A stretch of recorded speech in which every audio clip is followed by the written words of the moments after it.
from CBS12.com. NBC reporter's interview with PA Senate candidate John Fetterman draws criticism. So in this interview with NBC, Fetterman, who's running, he's a Democrat in Pennsylvania, he can't actually understand the words that are being said to him because in May he suffered a very serious stroke and it was debilitating and it caused him very serious brain damage. I'm not saying that as a pejorative or to be disrespectful. He literally is suffering from this. Actually. In the interview, let me play it here. I don't care to play her audio. They show in the, I think I just passed it actually. So let me see if I can play it. And I'll pull the audio up. The prep been like, and are you confident going into that debate? It's going to be. So they do editing because here you go. There you go. In this image, you can see right here, in order for Fetterman to actually answer the questions, they have a special program that transcribes the words she's saying into written text so he can read it and then answer. This led to a whole bunch of people saying he's clearly not mentally fit to do the job. How is he going to stand on the Senate floor and debate an idea when people are saying, John, you are wrong. Your bill would do X, Y, and Z. And he goes, I can't understand anything. I can hear the words, but my brain can't process it. This is not someone being deaf. A bunch of these woke journalists, Democrats and liberals were like, we don't discriminate against people who can't hear. He can hear.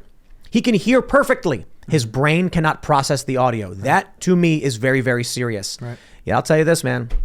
They voted for Joe Biden. Hopefully they learned their lesson. I think a lot of people will have learned the lesson. I think a lot of people won't. But to all these people, I say to you, you voted for Joe Biden, right? You thought, how bad can it really be? How bad can it's better than Trump. When you vote for someone who is cognitively impaired, you get disaster, you get crisis, you get deficits, you get shutting down of Keystone and now gas prices are skyrocketing. And then a weird justification in the media that shutting down and curtailing U.S. energy had nothing to do with the fact that gas is skyrocketing and now $6-7 in California. If you vote in this man, and I feel bad for him. I mean, no disrespect. I mean, a stroke is serious. I feel bad and I wish him the best. But we need people who are physically and mentally capable to do the job. I think they'll vote for him, though. Well, it's not only that. Outside of politics, if you suffer a serious brain injury, you got to rest. You got to relax. You got to give your brain time to heal correctly.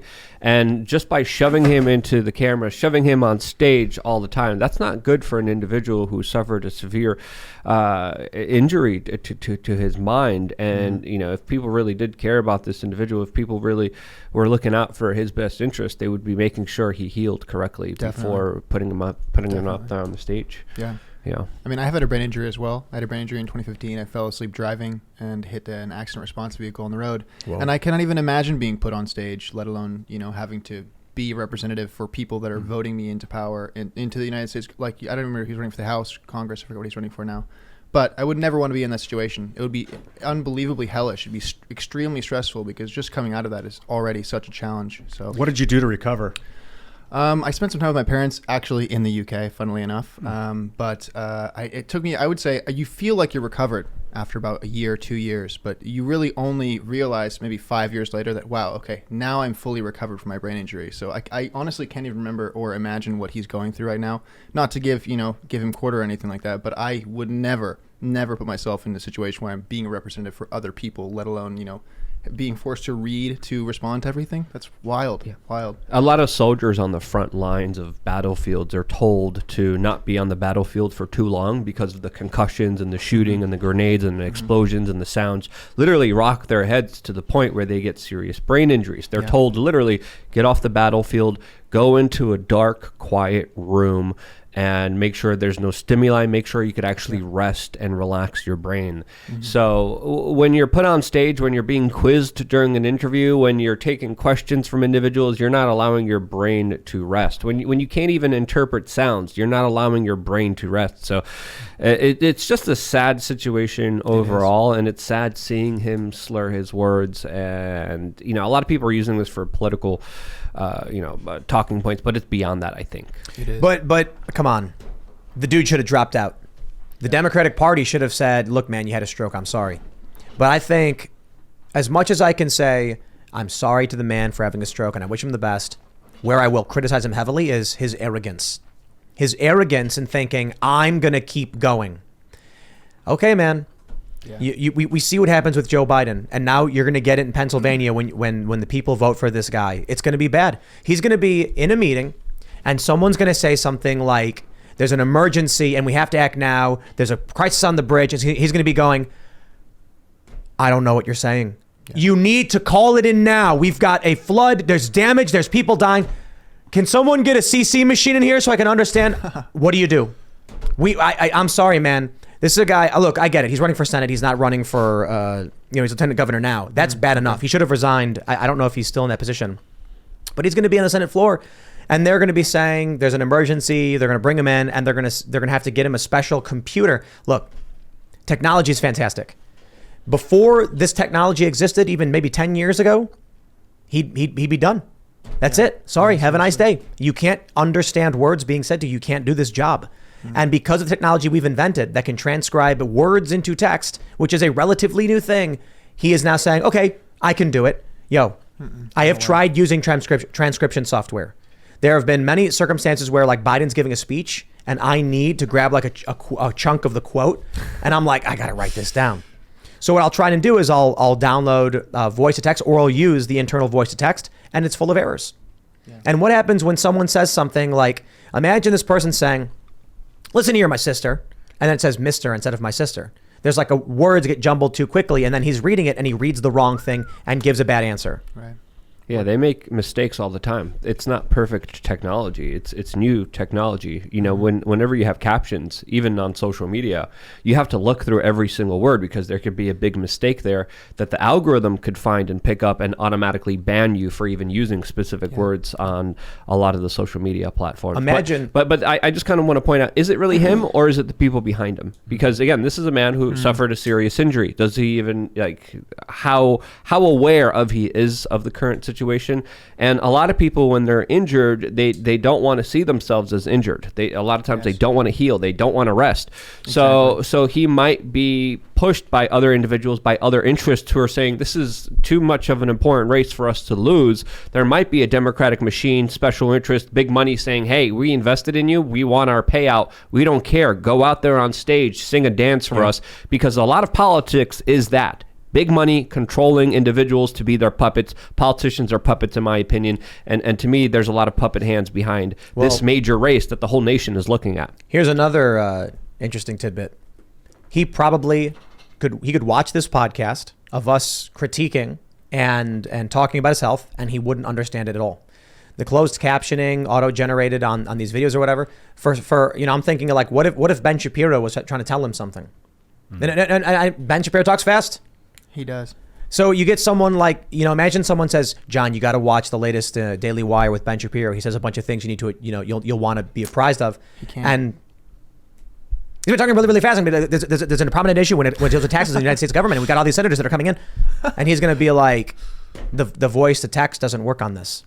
It's really sad, I'm thinking the whole time, like, yeah, but maybe it can work, and I don't think it can. I don't think it can work. We're not there yet. Yeah, I can understand why he'd want to do it, and I understand. Do you think he's more likely to win now, though?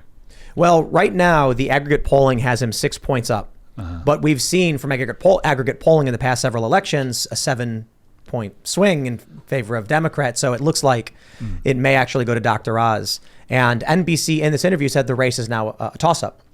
Look, I think the average person in Pennsylvania is sitting there going like, I'm sorry, dude. I like you, but you can't do the job. Right. If I need to hire someone to pick up boulders and you show up and you're in a wheelchair, what am I supposed to do? Mm-hmm. I mean, I don't even know what the legality is on that, but if you can't pick up a boulder, how do I hire you to pick up a boulder? If we're hiring a person to argue, debate, and push policy, and he can't understand the words that are being said to him, how does he do the job? I'm shocked that he's demanding that people actually support him in that regard. Yeah, that's what bothers me. I want to like him, and I don't because of his arrogance was a good word, actually. It's arrogance. Yeah, it's really annoying. I broke my hand, but I'm playing the guitar. You can't stop me. Pull back, bro, and then run again in like 4 years. You can run again. Run when your body's rested and healthy. Do a float tank. I don't know if psilocybin's right for you. Do something to help repair neural pathways. You're okay. But don't take on this responsibility right now. Right. There have been some studies with psychedelic mushrooms showing that they could actually heal some kind of brain damage. I'm not a doctor. I'm not here trying to give any medical advice, but there are some preliminary studies that I think are worthwhile to look at. It's called neurogenesis, and it's how you regrow brain Correct, cells. yeah. It's the function of regrowing brain cells. Correct. You can do it, John. Modern politics. But I There think was that's a- illegal, though. I think that's illegal in Pennsylvania. Yeah, you would need to work with a doctor. In or something. DC, Go to it's legal. Colorado, I think, right? In Washington, D.C., it's legal. Really? Yep. Like psilocybin recreationally Yeah. or medicinally? Medicinally. I know someone taking it in Washington, D.C. right now. I think Colorado, it's recrecreational, right? And Yes. Oregon? Yeah. Well, Or- Oregon, all drugs are decriminalized in Oregon, so you can find it there. Really? Yeah. Yeah. Is that what's going on in Portland? I think so. That's part of what's going on in Portland. That must be it. That explains everything. You got a whole bunch of people showing up wearing all black. Some are on shrooms, some are on acid, some smoked too much, some drank too Yeah, much, yeah, some injected too much. Sounds like it. And it's all just. I think Some people did it all. I think it's a lot more complicated than that, especially with George Soros's involvement. But that's another topic to discuss here. I think Switzerland is also that way, and I think they've got. I remember reading about they've got these little sort of cabins in their parks where you can go, and I don't know on the channel if you can say, but like the H that you inject. Heroin. You can say that. Yeah, Okay. you can say Yeah. that. Sean doesn't let me say that on his channel. You can inject heroin. You like go in and like it's all clean, and you just go and inject. There's someone there to help you administer it. And Harm reduction. That's what they do there. Thanks for checking out this segment from the Timcast IRL podcast. But if you want to check out the full show live, tune in Monday through Friday at 8 p.m. And if you want more special access content, head over to timcast.com and become a member. Your membership helps sustain this company, keep our journalists employed, makes this show happen, and you will get access to exclusive members-only segments of the Timcast IRL podcast, and there's a massive library to check out. So again, go to timcast.com or tune in Monday through Friday at 8 p.m., and we'll see you all there.